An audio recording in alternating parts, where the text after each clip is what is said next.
Hello, welcome to another Ideas with Purpose webinar featuring Thinkers50 Shortlisted Thinkers. I'm Des Dearlove.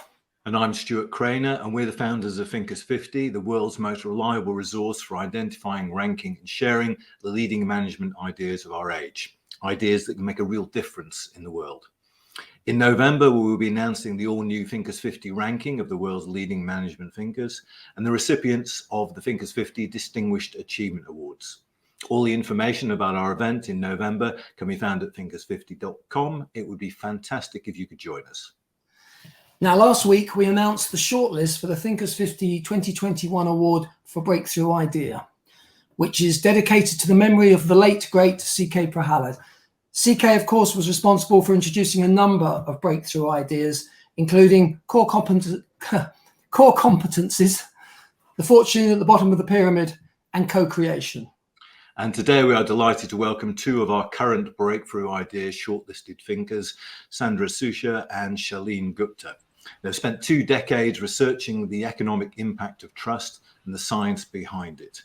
They are the authors of The Power of Trust, How Companies Build It, Lose It, Regain It. Sandra is a professor of management practice at Harvard Business School. She's authored 110 business cases, technical notes, video interviews, and teaching notes, and 3 books. She's on the advisory board of the Edelman Trust Institute and has collaborated with Deloitte on Trust IQ, a proprietary tool that measures key elements of trust in major corporations and public sector organizations. Before that, she was a business executive for 20 years before joining Harvard. And Sandra was a senior executive at Fidelity Investments and in fashion retailing, and served as chair of the Better Business Bureau. And Shalene is a research associate at Harvard Business School. She was previously an editor at MIT Horizon and a reporter at Fortune. She received a Fulbright grant to Malaysia, where she taught English to over 2,000 low-income high school students. She has also worked as a financial specialist at the US Department of Treasury. We have Sandra and Shalene for 45 minutes. As always, please send in your questions during our discussion and let us know where you are joining us from today. So, Sandra and Shalene, let's begin with our congratulations for being shortlisted for the Thinkers50 Breakthrough Idea Award. And now that the virtual stage is yours. All right. Well, thank you so much. I want to tell you both, Stuart and Des, how much it means to us to be recognized as part of the Breakthrough Thinkers50. It's kind of a dream because of the quality of the people that you include. And so just wanted to thank you for your recognition and what it means to us personally for the work we've done. So thanks. So what we're going to do is we're going to start with hopefully no more than 20 minutes of an overview of some of the ideas, the important ideas to understand in our book, The Power of Trust. And the subtitle of this book is important. It's How Companies Build It, Lose It, and Regain It. And I think the first way to think about our work on trust is that we see it as a process. So trust is a process of gaining. It can be lost, and then there's a process for recovering. And what we've tried to do in this research is to make trust something practical that organizations can do and their leaders can do something about, and not just some aspiration, good as it is to have one. So that's the nature of the work that we've done. So let me start by trying to just explain a little bit about the principles of trust as we understand them. And to do this, please think about getting your jab, getting your COVID vaccination, and use that framing in your mind to understand the idea of trust. So the definition of trust that we use is that trust is a willingness to be vulnerable to the actions and intentions of others. So when you think about that moment of getting vaccinated, you are definitely vulnerable to the actions and intentions of the people who created the vaccine. And I don't know about you, I was highly aware of that vulnerability when I had it, and we expect that vaccine to work. We expect that we won't have side effects from it that we haven't been informed about. And in that sense, trust is quite specific and context dependent. So it's not some glue that holds us up together, although that's one way to think about it. I think a more operationally important way to think about it is that it's something that's limited, specific, context dependent. And that means that you can actually work on trust as you would any other goal to try to improve organizational performance. The third thing to think about when you think about getting that COVID vaccination is that trust is in the eye of the beholder. So I don't know if this is as live an issue in the UK as it is or elsewhere, but in the United States, there's a remarkable debate about the efficacy of vaccines and whether or not people should be actually vaccinated to begin with. Most other parts of the world, it's we can't get this vaccine. But trust is in the eye of the beholder. What people believe they trust, why they trust it. And so what it means is when you go to manage trust, you're managing multiple people's views of trust from the standpoint of individuals. So trust is like it's like trying to understand the people who are outside your organization, looking into it and really understand their perspective. And then to take the other view, one thing that we've learned from studying, really 30 or 40 companies who do this is that trust is built from the inside out. And so you want the people who created that vaccine to be on their game, and certainly the people who manufactured it to be well rested, to be careful, because manufacturing drugs is a really complex process, very exacting. And in that sense, you count on those people to feel good about the organizations they work for, to feel trusted in them. And because they actually have that degree of commitment, that's what allows people on the outside, allows them to produce goods and services that allow people to trust the organization. So these are 4 principles of trust that we found through our work, and it's probably the way to start to think about what's next. I'm now going to turn it over to Shalene to talk about some of the benefits of trust. Thanks, Sandra.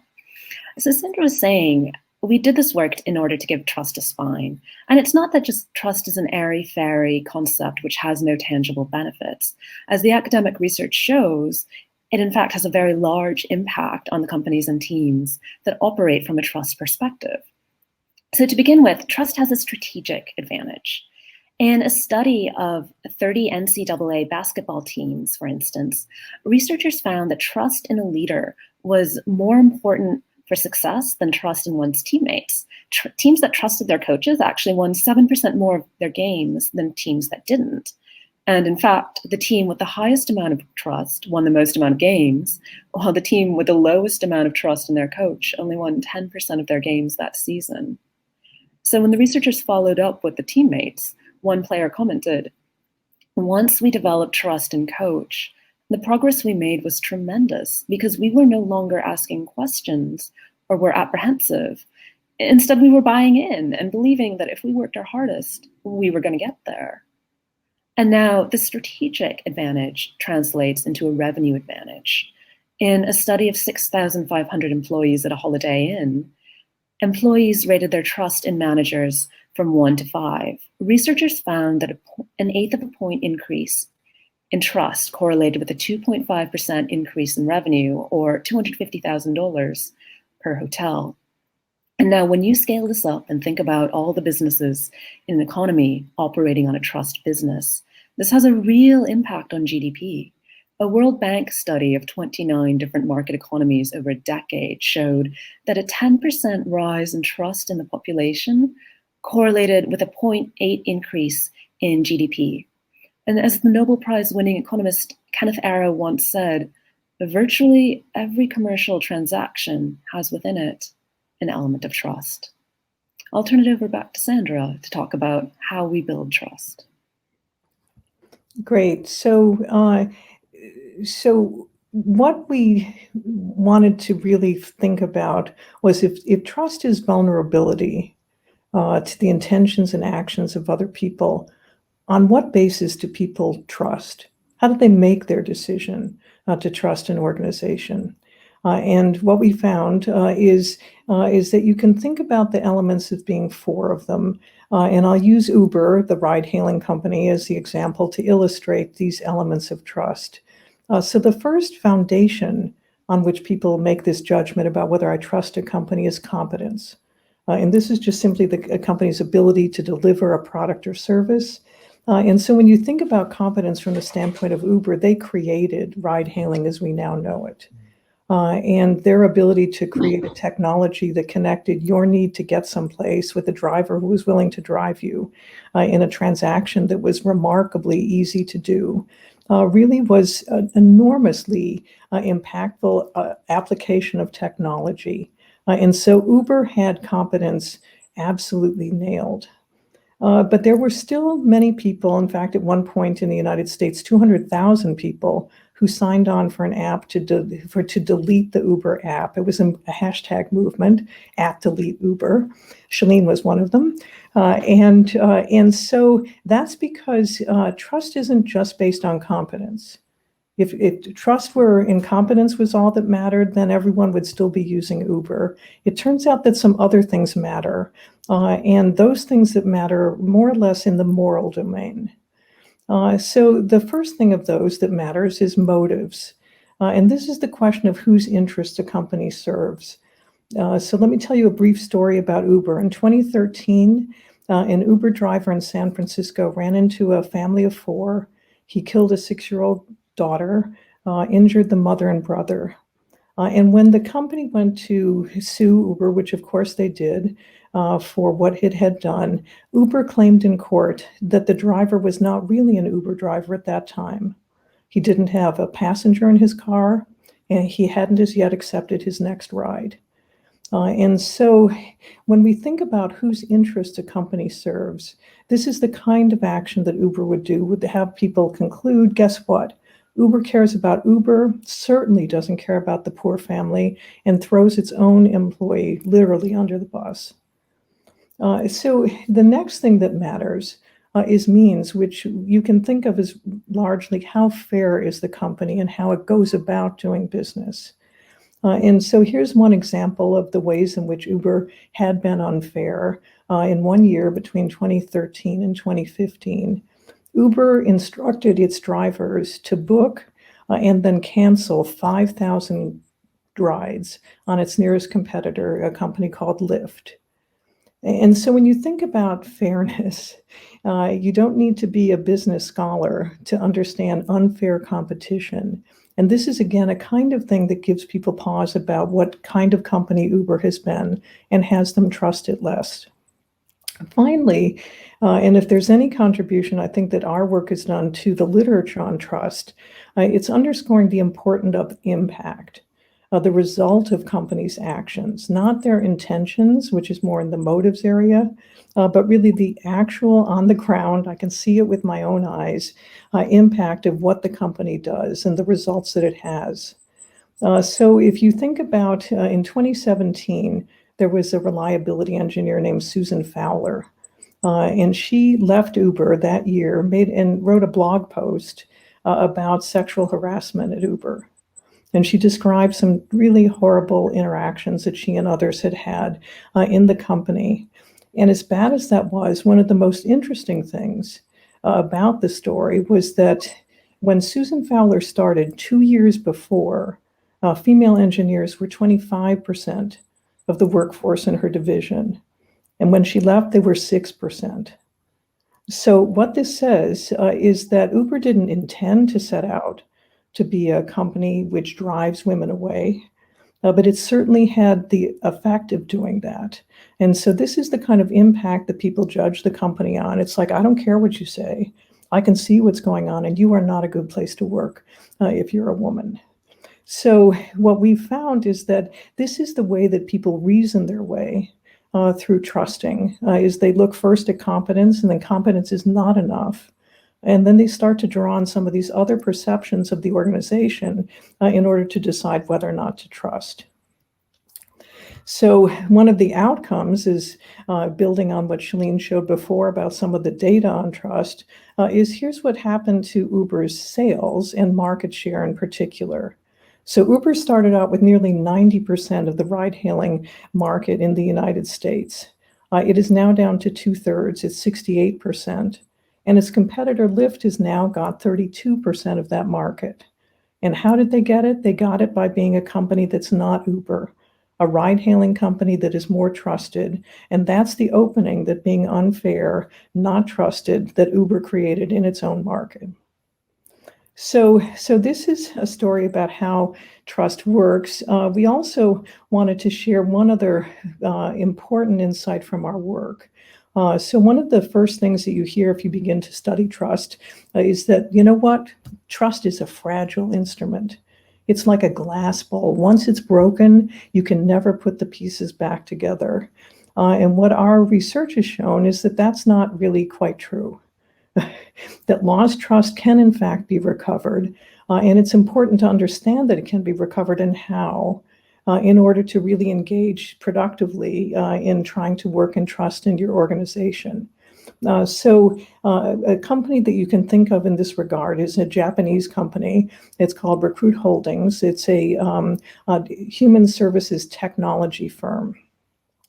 And in the late 1980s, the CEO created a kind of a shares for favors scandal in which he sold shares of an unlisted subsidiary to members of government, other people in the business elite in exchange for seats on prominent boards and other kinds of favors that he received.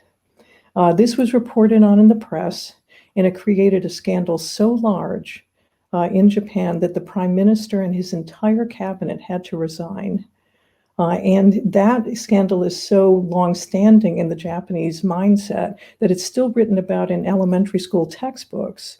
And in fact, if you are on the street and you stop someone in Japan and you say recruit, quite often the answer back will be scandal, because this is how deeply embedded into the way the Japanese people thought about business and business responsibilities.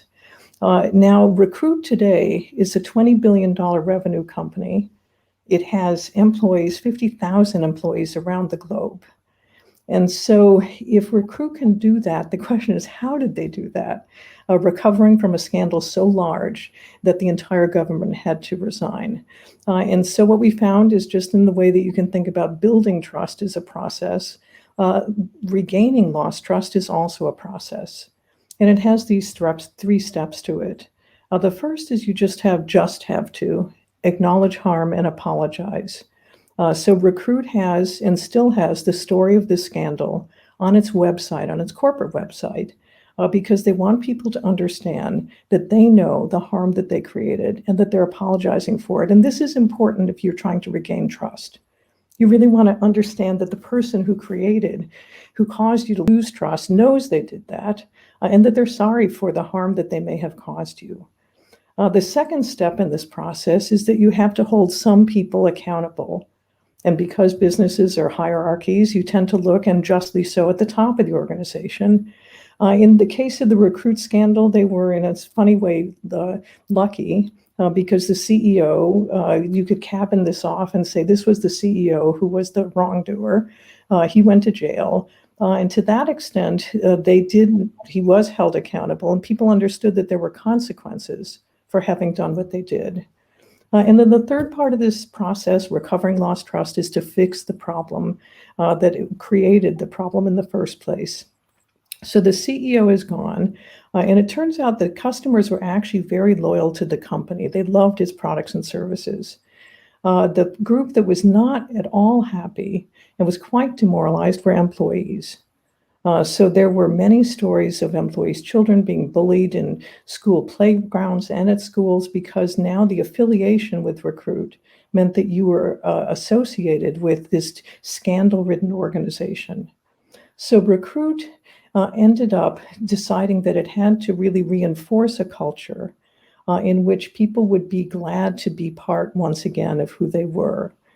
They were in Japan, and at this time you had to guarantee people lifetime employment. Its financials were such that they knew they couldn't do that. And so what they did instead was to create a model of engaging with employees, which you can think of as being a good place to be from. And so Recruit to this day manages itself in a way that allows people to come in, get really increase their skills and employability, and then actually get even financial support to leave And what they see is that they actually are able to attract and retain the people who want to stay in the organization. And the many people who come to do a great job do that for a while, work on projects that benefit them and society, and then they leave. And so in this sense, this is the third part of this process. You acknowledge harm and apologize, you hold people accountable, and then you actually have to address the problem that you're left with as a result of the scandal or the lost trust to begin with. So let me just quickly sort of summarize 3 main points to help ground the discussion that we're going to have now. The first is just that trust is our willingness to be vulnerable to other people's actions and intentions. Second, that it's built using 4 elements: competence, but competence isn't enough, and then motives and means, and then the impact that you have. And finally, this important insight that lost trust can be recovered if you learn how to do the things that need to be done in order to make that happen. So that's what we had hoped to present, at least as a way to ground the discussion that we're going to have now about the ideas in the book and what it is that we've been looking at for the last numbers of years. Thank you very much, Sandra and Shalene. And thank you very much for everybody joining us. We've got people from Poland, Sri Lanka, the UK, US, Spain, Romania, Ireland, Botswana, India, and Anne-Marie from Lanarkshire as well. I think the last point you got to, Sandra, relates to a question from Louise Ward in Dublin, Ireland, about cultural differences. How strong are they when it comes to trust? So I'll start, and then Shalene, if you have things you want to add, please do. So what we found, and we purposely in the book research global companies in different parts of the world. And so, we've done research in Kazakhstan, we've done research in Japan, we've done research in China, and we did in Finland. So we wanted to make sure that we were finding general patterns that held, and then to begin to understand how they differ depending on where you are. And what we found is that this process of trusting, of building trust, and then losing and then recovering trust, that process pretty much works the same no matter where you are. What's different is the way that people work with that calculus on the basis on which they trust. So if you think about the issue of competence, motives, means, and impact, many of those concepts, particularly motives, certainly what's regarded as fair, and even what impact matters, those will be different depending on the culture and the country that you're in. So we would say that the general patterns, the process holds, but it definitely will look different depending on the context, the cultural and organizational economic context that it's in. To add to Sandra's point, as she mentioned, trust is very context dependent. And so in particular, that element of competence, how important it is going to vary depending on where you are and sort of what infrastructure is there. So a company will get by with a lot more if it's able to provide something which the government is not providing or which doesn't already exist in society, and it'll be sort of a less of pressure on the motives and the means necessarily. Interesting. Can we just go back a step? And the vulnerability point that you were making, does that mean that in the absence of vulnerability, we don't trust? It's not real trust. Is that a kind of a necessary requirement in order for there to be a relationship of trust? Because I could potentially not be vulnerable to the actions or intentions of another, but still, can I still trust them in that situation, that circumstance? So I'm not sure this. Let me try to answer your question. That's see how close I get. And so the people who study trust make a distinction between trust and reliability, for example. And so what they say is reliability. Did Sandra do the slides that she needed to do for today's, podcast? Can you count on me to do that? You'll be disappointed, if those slides are lousy or if they don't show up. But you don't feel betrayed. And so trust has this element of power relationships. And so it really shows up in areas where other people have power over us, and it has to be a fairly substantial power in areas that matter to us. Now, that can be, quite honestly, as mundane as getting me from one place to the next. But nonetheless, there is this notion that because you have power over me, that's why it's a moral relationship and not just a transactional relationship. I'm not sure if that helps. Well, let me just, well, I'm got you here. It's too good an opportunity to miss. But presumably, if I'm the CEO of an organization, I might have a power position over my employees. Do I trust them to represent the organization to do a good job? You know, that sort of downwards trust, does that still counts as trust, I take it? Oh, absolutely. And in fact, if you've ever been a senior executive and know how little you do compared to the thousands of other people who actually do the work of the company, you actually experience that vulnerability in a very live way. Yeah. Okay. No, that's good. Let's see if my microphone stopped echoing. It has now. It always strikes me that hiding scandal and not owning up to things is actually a very strong human instinct. And so you're working against human nature in many ways. Absolutely, you are. And in fact, there is a bias. Shalene, do you want to talk a little bit about what we know about the bias that shows up when there's an emergency or something that's happened? Sure. So there's the normalcy bias, which is our desire to pretend that things are perfectly all right.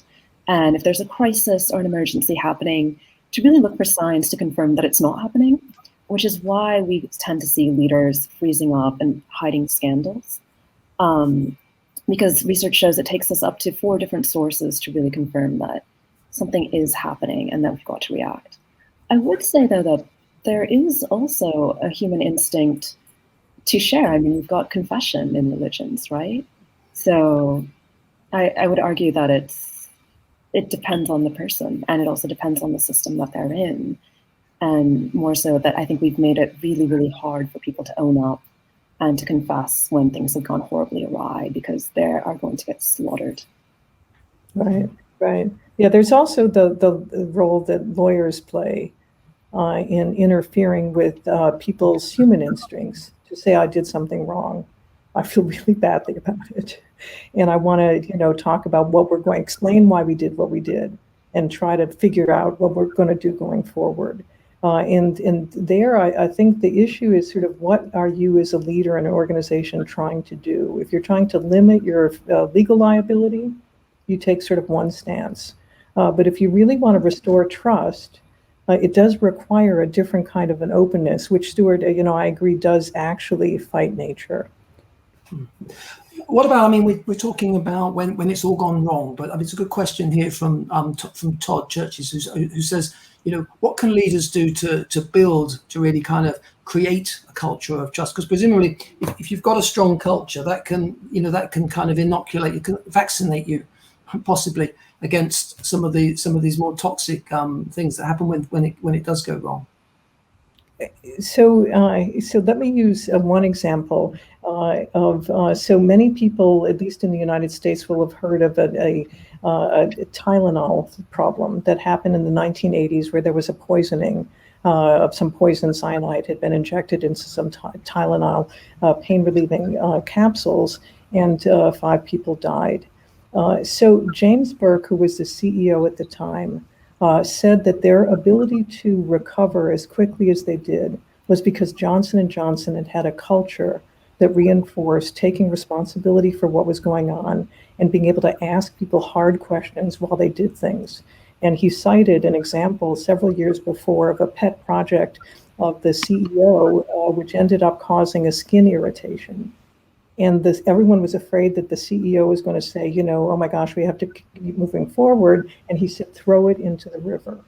And so that attitude at Johnson & Johnson, saying, if it's going to be a public health problem, we actually feel like we need to do something about it and treat it that way, that built an on-ramp for the organization to recover. And so I definitely agree with the person who asked the question. You're building a culture of trust all the time. And when things go wrong, then you're taking advantage of whatever it is that you're built up until that point in time. And of course, Johnson & Johnson famously had its credo, its set of values, which was kind of almost like a constitution for the organization, which almost goes back another level and puts a structural piece in place, that they had something, people had something to appeal to, and they had some principle to live up to. Yeah, that's true. And that credo, it starts with their obligation to their patients. And the last part of it, it says, and if we do all of these things well, we'll make a decent profit. And so that notion that we have obligations and engage well on behalf of our patients, the doctors, the employees, the communities where we do business, all of that is what's in the credo. And then the bottom line is, yes, we'll get, and if we do those things, then we'll make some money and it'll be decent. There's a few interesting points from Mukesh Gupta, no relation, presumably. Who knows? They're all over the place. We were an empire once. He talks about building and maintaining trust is an ongoing activity, which I think we could probably all accept. But how do you monitor and how do you monitor it, and how do you measure it on an ongoing basis? So I will say that if there's a next frontier in trust research, it is in the question of measurement and how it is that organizations can actually get 5 measures that help them do stuff. So we have a great example of a case that we're writing now on a company in Kazakhstan, which is using net promoter scores as a way to see how close they're getting to the customer and whether they're trusted. And what they do is they ask one question of about 40,000 people, because millions of people use their app. And the question is, would you recommend our company and why? And then they listen to recordings of people's conversations of what it is that they are hearing about why it is that they either would or wouldn't trust. And then on the basis of that, departments start to dig into what are the most frequently mentioned things that we need to work on. And then the senior leadership says, where are the big opportunities for us? So that's a great example of a really well-known tool that people have. They call it a microservice approach, where they really dig in and then really work that process so that they can get something meaningful out of it rather than just a score of 9.8, which is impossible to interpret and to understand. I noticed a couple of people have kind of referenced the political domain. I mean, and this is we're in an interesting space now. How, I think somebody else in another question referenced the Me Too revelations. Trust is so quickly eroded, says Louise. Think of the Me Too revelations, which is true. But there's another question there, which is about when should we trust our organizations to step into that space? When should we expect because I think this is very current at the moment in terms of activism and whether the organization can simply sit on the fence with political and social issues, or whether, in fact, let me put this question to you, Shalene, or whether we should trust our organizations. What do we look to in organizations in terms of getting involved in those sorts of social issues? It's a tricky question, but I would say at least here in America, we are looking for organizations to step in. And what organizations should be taking into consideration is, who are their stakeholders? What do they stand for? And what do their stakeholders expect from them? So I was actually doing a piece on Stop Asian American Hate, and I was surveying different employees. And the employees who were the most upset about their organizations not taking a stance on Stop Asian American Hate were the ones where the companies were working to stop inequality or working with people across the spectrum. So namely healthcare, where there's just, how can you not take a stance and not care about this in society if your customers represent this issue and are dealing with it every day? Does that mean though that if you're a technology company, you can kind of just say, well, we're not involved, we're not on the social, we're not involved in social issues. We're a tech company, or we're an engineering company. I was so hoping you wouldn't ask me that question, Des. Yeah, Sorry. Yeah, Shalene. So if you go back, Stuart, to something you mentioned before, the Edelman Trust Barometer. So Edelman is a U.S.-based PR firm, and annually they put out research, and more frequently than that, on trust and due diligence comment. I'm an advisor to them on their Edelman Trust Institute. And they have tracked over the last at least 5 years a growing and increasing expectation that businesses will step into this political realm. So, and that doesn't mean just people who are in related businesses. All businesses are expected to say, what impacts do I have? What influence can I have? And so I don't believe that, I think this will vary around the world. And this is the place where the context really will matter as to how live an issue that is. But I think for the places where it's live, it's actually becoming quite pronounced as an expectation for businesses and their leaders. And to add to Sandra's point, it's not really that you can afford to sit back and do nothing. It's in what areas do you have to be a leader? And in what areas can you sort of afford to take a little more time to figure out your stance? And that's not to say that you give up entirely and don't do anything. Is there a sense that it's actually quite healthy that we're questioning how much we trust organizations? The debate about it, because I think the assumption in the debate is often that in the past we actually trusted organizations, corporations implicitly. I don't think we did. I think people were just as cynical and skeptical about the motivations of corporations. But I think there's a more open debate perhaps about it now, or perhaps I'm just being incurably optimistic. Doubt it. Yeah, character.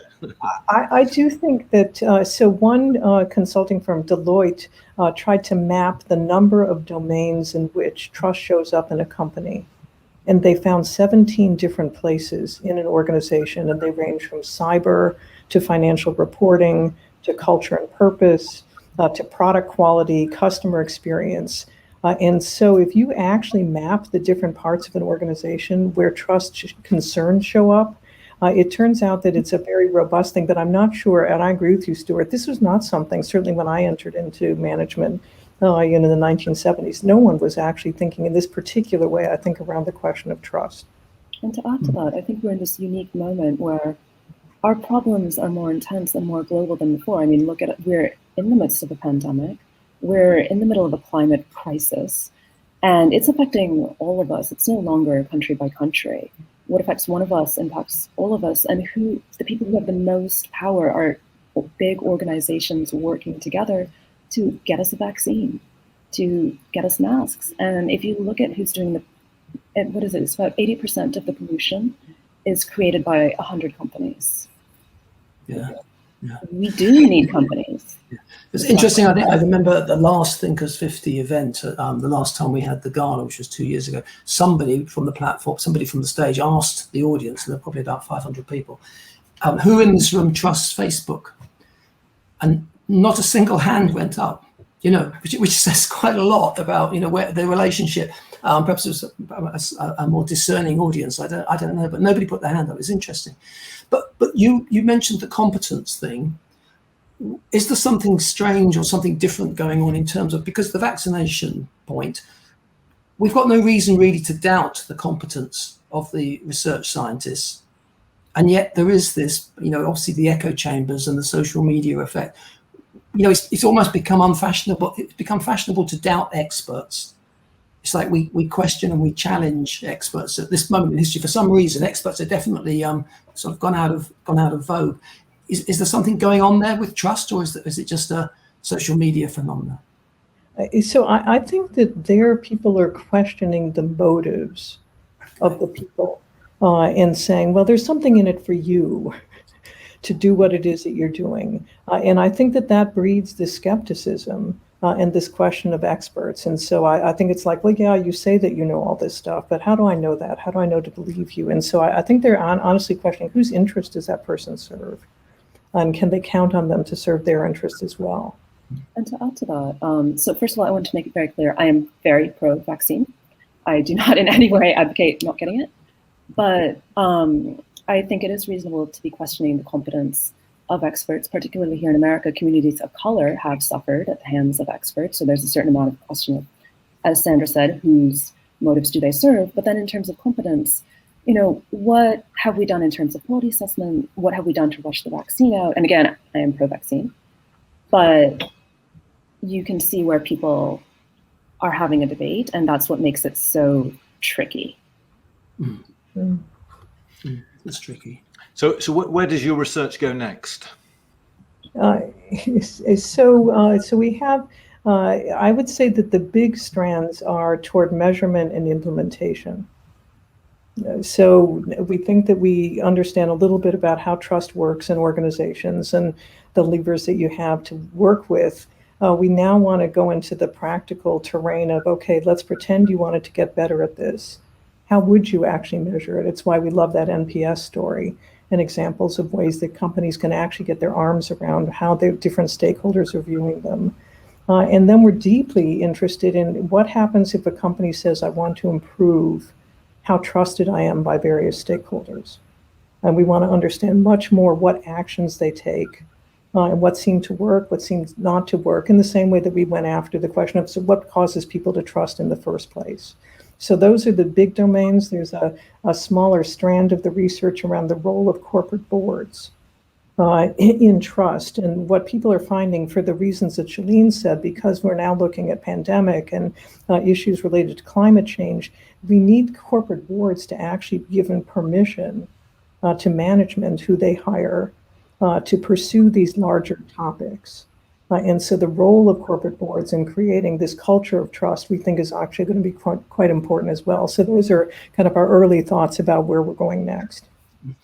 Is there I mean, this may sound like a nonsense, but is there a role for a sort of chief trust officer? I mean, whose responsibility is it, whether an organization is trusted? So I was a chief quality officer for many years. And so I have direct experience of what it's like to be in one of these kind of roles. And so there's always two forks in the road. One is, do you make one person in charge of it, at which point everybody else says, oh, good, Sandra's on the hunt, right?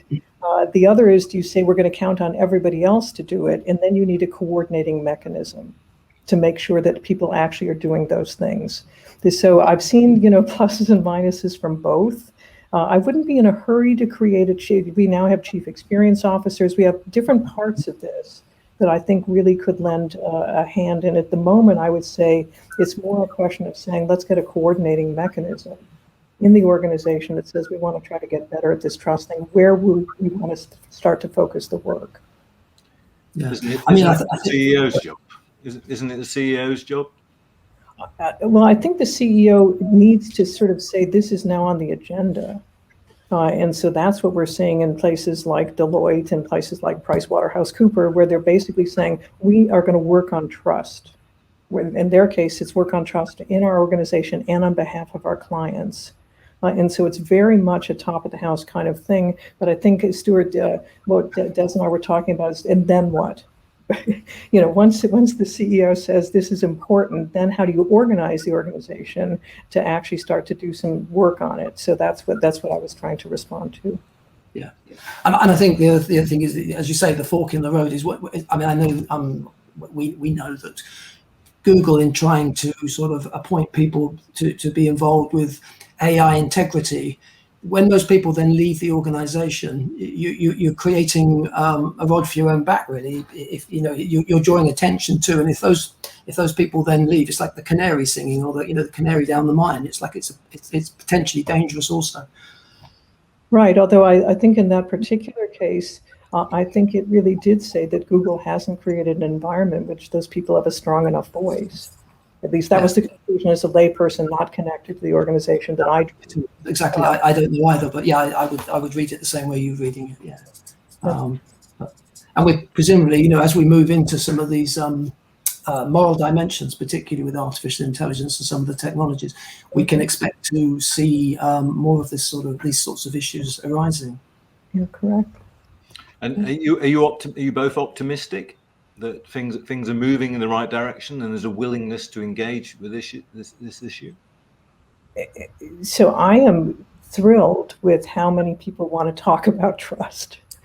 It's as someone who's with Shalene, we co-authored a book, so that matters. But it's more to the point that people are starting to get curious about this and to try to say, well, what role does this idea play in all the issues that we're trying to manage? And so I think the appetite to address this is actually, at least from what we've seen in response to the book, been very large. And I find that quite encouraging. It's not like I feel like we're pushing a boulder up a hill and no one cares, right? There are lots of people behind us trying to push that boulder up the hill. And so I think it's something that makes me feel quite optimistic. I'm cautiously optimistic. On one hand, the attention and the interest has been fantastic, but there's a second hand that needs to happen, which is implementation and applying the ideas. And that's a different way of thinking than has been done traditionally. Right.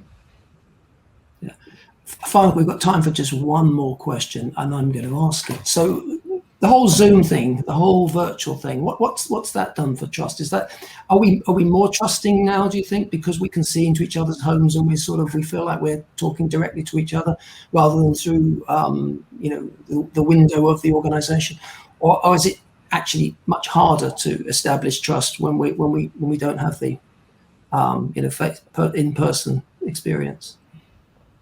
So this is not an area that I study. I've got colleagues like Sadal Neely who do great work in this area. But as someone involved, I would say that we're better than I thought we would be at making connections this way. So if someone asked me 2 years ago, could you actually have a meaningful conversation like this? I would have said, no way, we have to be in the same room, all that sort of stuff.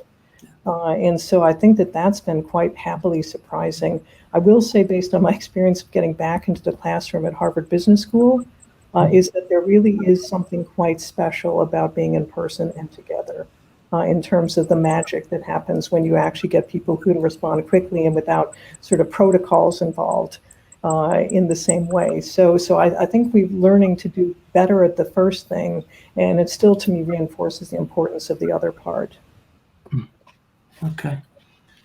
Thank you, Shalene, and thank you, Sandra. We're out of time. I think Mohammed Nasser has just put a comment up. Trust is simple and complicated, and I think that kind of